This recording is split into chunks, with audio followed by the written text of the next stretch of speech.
جو دعا کی تھی وہ قرآن میں منقول ہے، رب ابنی لی عندک بیتا فی الجنہ. خدا نے فرمایا، بی بی مریم کہتی ہیں کہ اللہ جنت میں میرے لیے ایک گھر بنا دے. رب ابنی لی عندک بیتا فی الجنہ. خدا نے کہا اس کی قیمت بہت مہنگی ہے. جواب میں بی بی آسیہ نے فرمایا کہ میری 1000 جان بھی ہوں تو وہ قربان کرنے کے لیے میں تیار ہوں. جب آپ اس طرح کا عشق اختیار کریں گے تو اللہ تعالیٰ آپ کو اس بیاہی سے ضرور بچائے گا. مجنون نے شہر چھوڑا تو صحرا بھی چھوڑ دے، نظارے کی حوث ہے تو لیلا بھی چھوڑ دے. واعظ کمال ترک سے ملتی ہے یا مراد، دنیا جو چھوڑ دی ہے تو عقبہ بھی چھوڑ دے. ہے رسم عاشقی میں الگ سب سے بیٹھنا، میں خانہ بھی حرم بھی کلیسا بھی چھوڑ دے.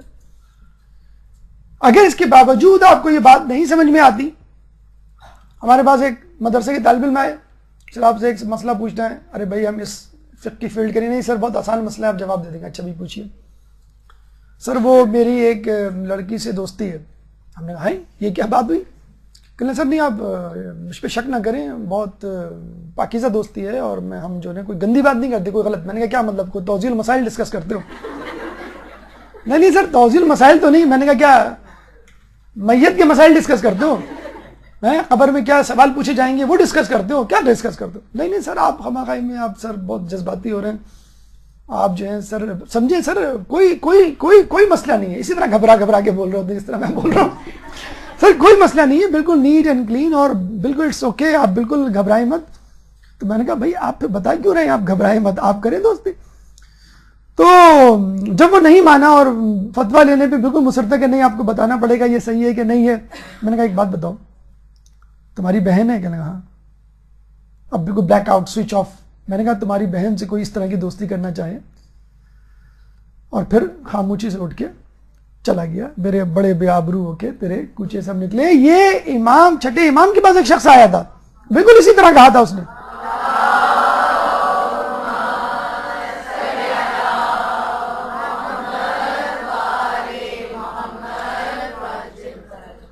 چھٹے امام سے پوچھا تھا امام میں فلاں عورت سے غلط کام کرنا چاہتا ہوں. امام نے کہا کیا تو چاہتا ہے کہ تیری گھر والی سے بھی وہ کوئی شخص یہ کام کرنا چاہے؟ خاموش ہو گیا. ہم بچپن سے ایک جملہ سنتے آئے تھے، کیا تمہاری ماں بہنیں نہیں ہیں؟ لوگوں کی زبانی ہے، ہم نے خود نہیں سنا. تو کیا تمہاری ماں، یہ امام کی روایت سے جس سے یہ ضرب المثل بن گئی ہے. اور مومن اس وقت تک مومن ہو ہی نہیں سکتا جب تک وہ چیزیں پسند نہ کرے دوسروں کے لیے جو اپنے لیے پسند کرتا. اگر آپ فرینڈ شپ چاہتے ہیں تو اپنی بہن کو بھی پیش کریں. کیوں آدمی اپنی بہن کو نکاح کے لیے پیش کر دیتا ہے؟ کیونکہ جائز ہے، اللہ نے اس کو حلال رکھا ہے، زنا کو حرام رکھا ہے، فرینڈ شپ کو حرام رکھا ہے. اس لیے اپنی بہن کے لیے یہ چیز گوارا نہیں کرتا. اور جو یہ کام کرتے بھی ہیں شادی کے بعد پھر وہی چیزیں، وہی شکوک و شبہات اپنی زوجہ کے لیے رکھتے ہیں. پھر شیزوفرینک پیشنٹ بن جاتے ہیں، ڈیلوژن، ہیلوسینیشن، سائیکولوجیکل ڈس آرڈرز کا شکار بن جاتے ہیں. تو اگر آپ چاہتے ہیں یہ بات آپ کے لیے بھی، یعنی اپنے مردوں کے لیے بھی، کہ اگر آپ بیرا روی کا شکار ہوں گی آپ کے مرد بھی، اور مرد اگر بیرا روی کا شکار ہوں گی تو ان کی عورتیں بھی. لیکن بعض اوقات یہ کلیہ کچھ لوگوں پہ اپلائی نہیں ہوتا اور کچھ لوگ جو ہیں وہ اپلائی کرنے نہیں دیتے. خیبر کے در کو اکھاڑنے والا جب خیبر کو فتح کر چکا تو تمام لوگ اندر چلے گئے، باہر کھڑا ہوا. لوگوں نے کہا کہ آپ کیوں نہیں اندر جاتے؟ آپ کو تو سب سے پہلے اندر جانا چاہیے، آپ تو فاتح خیبر ہیں. تو مولانا نے کیا جواب دیا؟ مجھے نہیں معلوم یہودیوں کی عورتیں کس حالت میں اندر ہوں گی. اوروں کی بات تو چھوڑیں، مولا یہاں پہ غیروں کی عورتوں کی عزت کے محافظ بنے ہوئے ہیں. مولا جب کوفے میں آئے تو کوفے کے مردوں کو مخاطب کر کے کہا، بے حجاب عورتوں کو وہاں گھومتے پھرتے دیکھ کر، ایک کوفے کے مردوں تمہاری غیرت کو کیا ہوا؟ کوئی حدیث روایت نہیں سنائی، مردوں کی مردانگی کو للکارا، غیرت کو للکارا. کیونکہ اگر اسلام میں کوئی روایت آیت نہ بھی ہو تو یہ مرد کی فطرت ہے کہ اپنی عورت کو بے حجاب نہیں دیکھ سکتا، بازاروں میں ان کی توہین نہیں برداشت کر سکتا. مجھے نہیں معلوم کہ خیبر کو فتح کرنے والا عورتوں کا محافظ، یہودی عورتوں کا محافظ، کوفے میں مسلمان عورتوں کے حجاب کا رکھوالا، جب اپنی گھر کی بیبیوں کو کوفہ و بازار کے شام کے بازاروں میں دیکھتا ہوگا تو اس نے یہ منظر کس طرح برداشت کیا ہوگا. علیہ رحمۃ اللہ قوم الظالمین. کوئی سوال اگر اس سے متعلق ہو تو آپ پوچھ سکتے ہیں. ایک درود پڑھ دیں محمد والے محمد.